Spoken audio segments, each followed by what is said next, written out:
السلام عليكم ورحمة الله وبركاته. الحمد لله رب العالمين، والصلاة والسلام على أشرف المرسلين وعلى آله وأصحابه أجمعين. أما بعد، فأعوذ بالله من الشيطان الرجيم. بسم الله الرحمن الرحيم. وهو الذي جعل الليل والنهار خلفة لمن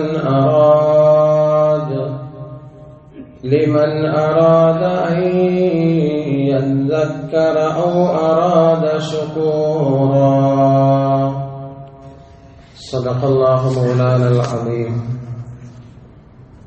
وقال النبي صلى الله عليه وسلم: من نام عن حزبه فقرأه فيما بين صلاة الفجر وصلاة الظهر كتب له كأنما قرأه من الليل أو كما قال عليه الصلاة والسلام.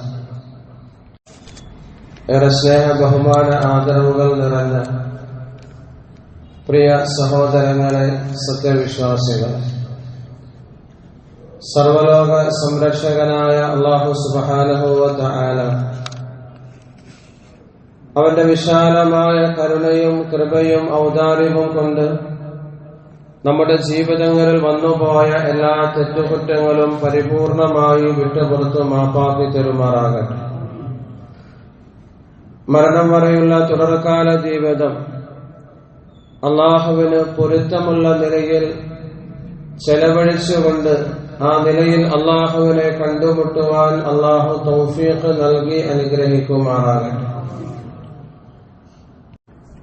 സാധാരണ പനിയുള്ള സമയത്ത് ശരീരത്തിൽ കൈവച്ചുകൊണ്ട് ചില സമയങ്ങളിൽ നാം പറയാറുണ്ട്, വല്ലാത്ത പനിയാണ്, തൊട്ടാൽ പൊള്ളുന്ന ചൂടാണ് എന്ന് പറയാറുണ്ട്. ഇതേപോലെ കേരളീയരായ നമ്മെ സംബന്ധിച്ചിടത്തോളം പല വിധത്തിലുള്ള ചൂടുകൾക്ക് ഇടയിലൂടെയാണ് നാം എല്ലാവരും കടന്നുപോയിക്കൊണ്ടിരിക്കുന്നത്. അത്തരത്തിലുള്ള ഒരു അന്തരീക്ഷത്തിലൂടെയാണ്, സാഹചര്യത്തിലൂടെയാണ് നാം ഓരോരുത്തരും ജീവിച്ചുകൊണ്ടിരിക്കുന്നത്. അതിൽ ഒന്നാമത്തെ ചൂട് എന്ന് പറയുന്നത് നമുക്ക് ഏവർക്കും പരിചിതമായതുപോലെ ശക്തമായ ചൂടിന്റെ വേനലിന്റെ ഒരു സമയത്താണ് നമ്മൾ എല്ലാവരും കഴിയുന്നത്. ഓരോ ദിവസം കഴിയുന്തോറും ചൂടിന്റെ ആധിക്യം, അതിന്റെ കാഠിന്യം വർദ്ധിക്കുകയാണ് ചെയ്യുന്നത്. സർക്കാർ സംവിധാനം അടക്കം ആളുകളോട് ഉച്ചസമയത്ത് വെയിലിൽ ഇറങ്ങരുത് എന്ന് തുടങ്ങുന്ന ജാഗ്രതയുടെ നിർദ്ദേശങ്ങൾ പുറപ്പെടുവിക്കപ്പെട്ടുകൊണ്ടിരിക്കുന്ന ഒരു സന്ദർഭവും കൂടിയാണിത്. രണ്ടാമത്തെ ചൂടെന്ന് പറയുന്നത് അടുത്ത ആഴ്ച നടക്കാനിരിക്കുന്ന കേരള നിയമസഭയിലേക്കുള്ള 15ാമത്തെ ഇലക്ഷനുമായി ബന്ധപ്പെട്ട് സ്ഥാനാർത്ഥികളുടെ രാഷ്ട്രീയ പാർട്ടികൾ നടത്തിക്കൊണ്ടിരിക്കുന്ന അതിശക്തമായ പ്രചരണവുമായി ബന്ധപ്പെട്ട ചൂടാണ്. മൂന്നാമത്തെ ചൂട് എന്ന് പറയുന്നത് കഴിഞ്ഞ ദിവസമാണ് 10 മാസക്കാലത്തോളം നീണ്ടുനിന്ന സ്കൂൾ വിദ്യാഭ്യാസത്തിന് താൽക്കാലികമായ വിരാമം കുറിച്ചുകൊണ്ട് നമ്മളുടെ വീട്ടിലെ മക്കൾ, വിദ്യാർത്ഥിനികൾ 2 മാസം നീളുന്ന അവധിയിലേക്ക് പ്രവേശിച്ചിരിക്കുന്നത്. മാതാപിതാക്കളെ സംബന്ധിച്ചിടത്തോളം ഇത് ഉത്കണ്ഠയുടെയും ആശങ്കയുടെയും ചൂടിന്റെ രാപ്പകലുകളാണ്, സമയങ്ങളാണ് വെക്കേഷൻ, അവധി ദിവസങ്ങളെന്ന് പറയുന്നത്. പ്രേമുള്ളവരെ, വിശ്വാസികളെ സംബന്ധിച്ചിടത്തോളം, മുഅ്മിനീങ്ങളെ സംബന്ധിച്ചിടത്തോളം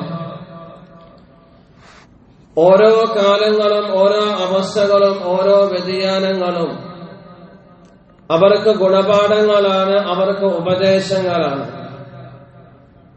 പരിശുദ്ധമായ ഖുർആൻ ശരീഫ് സൂറത്തുൽ ഫുർഖാനിലൂടെ അല്ലാഹു സുബ്ഹാനഹു വ തആല ഈ കാര്യം നമ്മെ ഓർമ്മപ്പെടുത്തുന്നുണ്ട്. ആ അധ്യായത്തിന്റെ അവസാന ഭാഗത്ത് അല്ലാഹു തആല ഇബാദുർ റഹ്മാൻ, അവന്റെ സച്ചരിതരായ അടിമകളുടെ ഗുണങ്ങൾ എടുത്തു പറയുന്ന കൂട്ടത്തിൽ അല്ലാഹു തആല പറയുന്ന, അല്ലാഹുവിനെ പരിചയപ്പെടുത്തുന്ന ഒരു വചനമുണ്ട്. വഹുവല്ലദീ ജഅലൽ ലൈല വന്നഹാറ ഖിൽഫതൻ ലിമൻ അറാദ അൻ യദ്ദക്കറ ഔ അറാദ ശുകൂറ. രാവുകളെയും പകലുകളെയും മാറ്റിമറിക്കുന്നവനാണ് അല്ലാഹു. രാത്രി പോയാൽ പകൽ വരുന്നത്, പകൽ അസ്തമിക്കുമ്പോൾ രാത്രി വരുന്നത്, ഇത് അല്ലാഹുവിന്റെ ദൃഷ്ടാന്തമാണ്, അല്ലാഹുവിന്റെ ഖുദ്റത്തിന്റെ അടയാളമാണ്. ഇതേപോലെ മഴക്കാലം മാറി വേനൽക്കാലം വരുന്നത്, ഇങ്ങനെ ഓരോ സീസണുകൾ മാറി മാറി വരുന്നത്, അവസ്ഥകൾ മാറി മാറി വരുന്നത്, ഇത് അള്ളാഹുവിന്റെ നിയന്ത്രണത്തിൽ നടക്കുന്ന കാര്യങ്ങളാണ്. എന്തിനാണ് ഈ കാലങ്ങളെ അല്ലാഹു തആല മാറ്റിമറിക്കുന്നത്?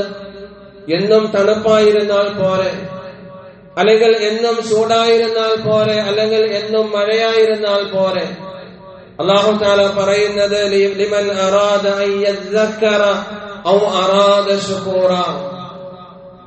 ഈ വ്യതിയാനങ്ങളിലൂടെ ബുദ്ധിയുള്ളവരെ സംബന്ധിച്ചിടത്തോളം അവർക്ക് ഇതിൽ ഒരുപാട് കാര്യങ്ങൾ ചിന്തിക്കുവാനുണ്ട്, ആലോചിക്കുവാനുണ്ട്, മനസ്സിലാക്കുവാനുണ്ട്, പഠിക്കുവാനുണ്ട്. മാത്രവുമല്ല ഔ അറാദ ശുകൂറ, ഇങ്ങനെ കാര്യങ്ങളെ മനസ്സിലാക്കിക്കൊണ്ട് അതിന്റെ നിയന്താവായ, അതിനെ നിയന്ത്രിക്കുന്ന അള്ളാഹുവിനെ തിരിച്ചറിഞ്ഞുകൊണ്ട് ആ അള്ളാഹുവിന് നന്ദിയുള്ള അടിമകളായി ജീവിക്കുന്നതിന് വേണ്ടിയാണ് അല്ലാഹു തആല ഇത്തരത്തിലുള്ള സംവിധാനങ്ങളെ ഈ പ്രപഞ്ചത്തിൽ ഏർപ്പെടുത്തിയിട്ടുള്ളത് എന്ന് പറയുമ്പോൾ, പ്രിയമുള്ളവരെ, ഈ മാറ്റങ്ങളും ഈ പ്രകൃതിയുടെ പ്രതിഭാസങ്ങളുമെല്ലാം അള്ളാഹുവിന്റെ ദൃഷ്ടാന്തങ്ങളും അള്ളാഹുവിനെ അറിയുവാനും അള്ളാഹുവിലേക്ക് അടുക്കുവാനുമുള്ള അവസരങ്ങളെന്നാണ് ഈ വചനം, ഈ ആയത്ത് നമ്മെ പഠിപ്പിക്കുന്നതിന്റെ രത്നചുരുക്കം. രാത്രി അള്ളാഹുവിന്റെ ദൃഷ്ടാന്തമാണ്, പകൽ അള്ളാഹുവിന്റെ ദൃഷ്ടാന്തമാണ്. രാത്രി മാറി പകൽ വരുമ്പോൾ, പകല് മാറി രാത്രി വരുമ്പോൾ, ആ വ്യതിയാനത്തിലൂടെ നാം എന്താണ് ചെയ്യേണ്ടത്? രാത്രി മാറി പകൽ ഉദിക്കുമ്പോൾ, സൂര്യൻ ഉദിക്കുമ്പോൾ ആ പകലിനെ നാം എങ്ങനെയാണ് ഉപയോഗിക്കേണ്ടത്? അതിനെക്കുറിച്ച് വ്യക്തമായി മുൻഗാമികളായ മഹാരഥന്മാർ നമ്മെ പഠിപ്പിച്ചു പോയിട്ടുണ്ട്. മഹാനായ സയ്യിദുന ഉമർ ഇബ്നുൽ ഖത്താബ് റളിയല്ലാഹു തആല അൻഹു പഠിപ്പിക്കുന്നുണ്ട്, മൻ ഫാതഹു ശൈഉൻ മിനൽ ഖൈരി ബില്ലൈൽ, നിങ്ങൾ രാത്രി ചെയ്യുന്ന ഏതെങ്കിലും ഒരു അമൽ നിങ്ങൾക്ക് മുടങ്ങിപ്പോയാൽ, ഉറക്കത്തിന്റെ പേരിൽ അല്ലെങ്കിൽ തിരക്കിന്റെ പേരിൽ, ക്ഷീണത്തിന്റെ പേരിൽ നിങ്ങൾ രാത്രി ചെയ്യുന്ന, പതിവായി ചെയ്തു വരുന്ന ഏതെങ്കിലും ഒരു അമൽ നിങ്ങൾക്ക് ചെയ്യാൻ കഴിയാതെ പോയാൽ, നിങ്ങൾ ആ പകൽ വരുമ്പോൾ എന്താണ് ചെയ്യേണ്ടത്? അദ്റകഹു ബിന്നഹാർ, ആ പകൽ സമാഗതമാകുമ്പോൾ രാത്രി നിങ്ങൾക്ക് നഷ്ടപ്പെട്ടു പോയ അമലുകളെ ആ പകലിന്റെ പ്രകാശത്തിൽ നിങ്ങൾ വീണ്ടെടുക്കണം. അതാണ് പകലിൽ ചെയ്യേണ്ടത് എന്ന് മഹാനായ ഉമർ ഇബ്നുൽ ഖത്താബ് റളിയല്ലാഹു തആല അൻഹു പഠിപ്പിക്കുന്നു. പരിശുദ്ധമായ ദീനിന്റെ കിതാബുകളിൽ സമാനമായ ആശയമുള്ള മറ്റൊരു വചനം നമുക്ക് ഇപ്രകാരം മനസ്സിലാക്കാൻ കഴിയും. മാ മിൻ ഇംറിഇൻ തകൂന ലഹു സ്വലാത്തുൻ ബില്ലൈൽ, പതിവായി തഹജ്ജുദ് നമസ്കരിക്കുന്ന അല്ലെങ്കിൽ രാത്രി ഒരുപാട് അമലുകൾ ചെയ്യുന്ന ഒരു മനുഷ്യൻ, ഫഗലബഹു അലൈഹാ നൗമുൻ, അയാൾ ക്ഷീണമോ മറ്റു കാര്യങ്ങളുടെ പേരിൽ ഉറങ്ങിപ്പോയി, അയാൾക്ക് അതൊന്നും ചെയ്യാൻ കഴിയുന്നില്ല. അങ്ങനെയാണ് എങ്കിൽ ഫയുസല്ലി മാ ബൈന തുലൂഇ ശംസി ഇലാ സ്വലാത്തിൽ ളുഹർ, സൂര്യൻ ഉദിച്ചതിന് ശേഷം, സുബഹി കഴിഞ്ഞതിന് ശേഷം ഉച്ചവരെയുള്ള ളുഹർ വരെയുള്ള സമയത്തിനിടയിൽ ഇന്നലത്തെ രാത്രി നഷ്ടപ്പെട്ടു പോയ അമലേതാണോ ആ അമലാണ് ആ മനുഷ്യൻ പകലിൽ ചെയ്യേണ്ടത്. അങ്ങനെ ചെയ്യുകയാണെങ്കിൽ ഇല്ലാ കതബല്ലാഹു ലഹു അജ്റ സ്വലാത്തിഹി, ആ പകലിൽ ആ നഷ്ടപ്പെട്ടു പോയ നമസ്കാരങ്ങൾ അവൻ നിർവഹിക്കുമ്പോൾ ആ നമസ്കാരത്തിന് അല്ലാഹു തആല രാത്രി നമസ്കാരത്തിന്റെ പ്രതിഫലം നൽകുകയും വകാന നൗമുഹു അലൈഹി സദഖതൻ, അവൻ ഉറങ്ങിപ്പോയ ആ ഉറക്കത്തിന് അല്ലാഹു തആല സ്വദഖയുടെ ദാനധർമ്മത്തിന്റെ പ്രതിഫലം നൽകുമെന്ന് മഹാന്മാർ കിതാബുകളിലൂടെ നമ്മെ പഠിപ്പിക്കുന്ന ഒരു യാഥാർത്ഥ്യമാണ്. ഇതിനെ സാധൂകരിക്കുന്നതാണ് റസൂലുള്ളാഹി സ്വല്ലല്ലാഹു അലൈഹി വസല്ലമ തങ്ങളുടെ അനുഗ്രഹീതമായ ഒരു വചനം. അവിടുന്ന് പറഞ്ഞു, മൻ നാമ അൻ ഹിസ്ബിഹി, പതിവായി ചെയ്യുന്ന ഒരു കാര്യം ഒരാൾക്ക് മുടങ്ങിപ്പോയി, അയാൾ ഉറങ്ങിപ്പോയെങ്കിൽ, ഫഖറഅഹു ഫീമാ ബൈന സ്വലാത്തിൽ ഫജ്ർ വസ്സലാത്തിൽ ളുഹർ, അയാൾ ഉറങ്ങി എഴുന്നേറ്റ് സുബ്ഹ് നമസ്കാരത്തിന് ശേഷം ളുഹർ നമസ്കാരത്തിന് മുന്നോടിയായി ആ നഷ്ടപ്പെട്ടു പോയ ഖുർആനിന്റെ പാരായണങ്ങൾ അയാൾ പൂർത്തീകരിച്ചു കൊള്ളട്ടെ. അങ്ങനെയാണ് എങ്കിൽ കുതിബ ലഹു ഫകഅന്നമാ ഖറഅഹു മിനൽ ലൈൽ, അയാൾ രാത്രി പാരായണം ചെയ്തതുപോലെയുള്ള പ്രതിഫലം അല്ലാഹു തആല ആ മനുഷ്യന് നൽകുമെന്ന് ഹബീബുനാ റസൂലുള്ളാഹി സ്വല്ലല്ലാഹു അലൈഹി വസല്ലമ തങ്ങൾ. അപ്പോൾ പ്രിയമുള്ളവരെ, നമുക്ക് നഷ്ടപ്പെട്ടു പോകുന്ന ഓരോ രാത്രികളിലെ അമലുകൾ അത് നികത്താനുള്ള, പരിഹരിക്കാനുള്ള സന്ദർഭങ്ങളാണ് ഓരോ പകലുകളും ഓരോ ദിവസത്തിന്റെ പ്രഭാത സമയങ്ങളുമെന്ന് ഈ വചനങ്ങളും ഈ ഹദീസും നമ്മെ പഠിപ്പിക്കുകയാണ് ചെയ്യുന്നത്. അല്ലാഹു ആ നിലയിൽ നഷ്ടങ്ങളെ നികത്തി വിജയങ്ങളിലേക്ക് കടക്കുവാൻ പടച്ചവൻ തൗഫീഖ് നൽകി അനുഗ്രഹിക്കുമാറാകട്ടെ. നേരത്തെ സൂചിപ്പിച്ചതുപോലെ രാപ്പകലുകൾ മാറി മാറി വരുന്നുണ്ട്. മഴയും വെയിലും ചൂടുമൊക്കെ മാറി മാറി വരുമ്പോൾ നമ്മുടെ മുൻഗാമികളായ മഹാന്മാർ ഈ കാലത്തിന്റെ മാറ്റങ്ങളിൽ നിന്ന് അവർ പഠിക്കുകയും അതിലൂടെ സഞ്ചരിക്കുകയും അതിലൂടെ ഗുണപാഠങ്ങൾ ഉൾക്കൊള്ളുകയും ചെയ്യുന്നവരായിരുന്നു എന്ന് നാം അറിയേണ്ടതുണ്ട്, മനസ്സിലാക്കേണ്ടതുണ്ട്. മഹാന്മാരെ കുറിച്ച് പറയുന്നത്, ഫലാ യറൗന ശൈഅൻ മിനദ് ദുനിയ, ദുനിയാവിൽ എന്തെങ്കിലും മാറ്റങ്ങൾ ഉണ്ടാകുമ്പോൾ, ദുനിയാവിന്റെ അവസ്ഥകൾക്ക് ഏതെങ്കിലും തരത്തിലുള്ള വ്യതിയാനങ്ങൾ ഉണ്ടാകുമ്പോൾ, അലാ വതദക്കറു ബിഹി മാ വഅദല്ലാഹു മിൻ ജന്നത്തിൽ ആഖിറ, അവർ ചെയ്തിരുന്നത് ആഖിറത്തിലേക്ക് അതിനെ തുലനം ചെയ്യുമായിരുന്നു. അതിനെ ആഖിറത്തിലേക്ക് ചേർത്ത് വെച്ചുകൊണ്ട് ആ കാര്യങ്ങളിലേക്ക് ചിന്തിച്ചുകൊണ്ട് ആ നിലയിൽ ദുനിയാവിന്റെ മാറ്റങ്ങൾ അവർ കണക്കാക്കിയിരുന്നുവെന്ന് മുൻഗാമികളായ മഹാന്മാരുടെ ജീവിതം നമ്മെ പഠിപ്പിക്കുമ്പോൾ, പ്രേമുള്ളവരെ, എത്രയോ ദിവസങ്ങളായി അതിശക്തമായ ചൂടാണ് നാം ഒക്കെ അനുഭവിച്ചു കൊണ്ടിരിക്കുന്നത്. ഒന്ന് സമാധാനമായി രാത്രി കിടന്നുറങ്ങാൻ പോലും കഴിയാതെ, ഫാൻ പോലും മതിയാകാതെ, എസിയും മതിയാകാതെ, ആ എസിയുടെ തണുപ്പും മതിയാകാതെ കിടക്കുന്ന നമ്മൾ കിടന്നെഴുന്നേൽക്കുമ്പോൾ ശരീരം വിയർത്തൊലിക്കുന്നുവെങ്കിൽ നാം പലപ്പോഴും പടഞ്ഞു പോകാറുണ്ട്, ചൂട് വല്ലാത്ത കഠിനമാണ് എന്ന്.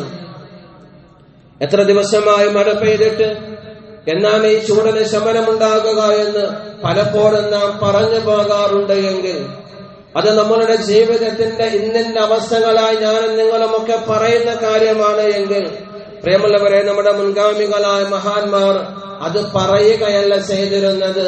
നേരത്തെ സൂചിപ്പിച്ചതുപോലെ ദുനിയാവിലുണ്ടാകുന്ന മാറ്റങ്ങളെ അവർ ആഖിറത്തിലേക്ക് തുലനം ചെയ്തുകൊണ്ട് ആഖിറത്തിലേക്ക് മാറ്റി ചിന്തിക്കുന്ന ആളുകളായിരുന്നു നമ്മുടെ മുൻഗാമികളെന്ന് നാം മനസ്സിലാക്കുക.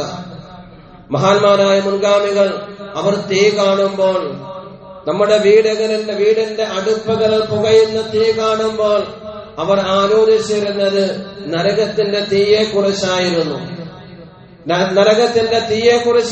മുൻഗാമികൾ ആലോചിച്ചിരുന്നത്. മഹാനായ സയ്യിദുന ഉമർ ഇബ്നുൽ ഖത്താബ് റളിയല്ലാഹു തആല മഹാനവറുകളെ കുറിച്ച് പറയുന്നുണ്ട്. അദ്ദേഹം തീ കാണുമ്പോൾ ആ തീയിലേക്ക് അദ്ദേഹം തന്റെ കൈയെടുത്ത് വെക്കുമായിരുന്നു. കത്തുന്ന വിളക്കിലേക്ക് അല്ലെങ്കിൽ അടുപ്പത്ത് കത്തുന്ന തീയിലേക്ക് അദ്ദേഹത്തിന്റെ വിരലുകളെ എടുത്തു വെക്കുമായിരുന്നു.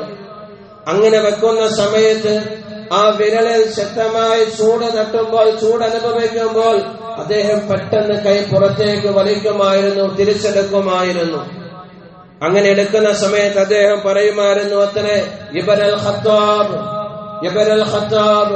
അല്ലയോ ഖത്താബിന്റെ മകനെ, ഈ ദുന്യാവിന്റെ തീ നിനക്ക് സഹിക്കാൻ കഴിയുന്നില്ല എങ്കിൽ, ഈ ദുന്യാവിന്റെ തീയും അതിന്റെ ചൂടും നിനക്ക് സഹിക്കാൻ കഴിയുന്നില്ല എങ്കിൽ പിന്നെ എങ്ങനെയാണ് അള്ളാഹുവിന്റെ നരകത്തിന്റെ തീ നിനക്ക് സഹിക്കാൻ കഴിയുക എന്ന് പറഞ്ഞുകൊണ്ട് അദ്ദേഹം നരകത്തിന്റെ തീയെ കുറിച്ച് ആലോചിച്ചുകൊണ്ട് കരയുകയും അള്ളാഹുവിനോട് കാവലിനെ തേടുകയും ചെയ്യുമായിരുന്നുവെന്ന് മഹാനായ ഉമർ ഇബ്നുൽ ഖത്താബ് റളിയല്ലാഹു തആല അൻഹുവിന്റെ ജീവിതം നമ്മെ പഠിപ്പിക്കുമ്പോൾ, പ്രിയമുള്ളവരെ, എപ്പോഴും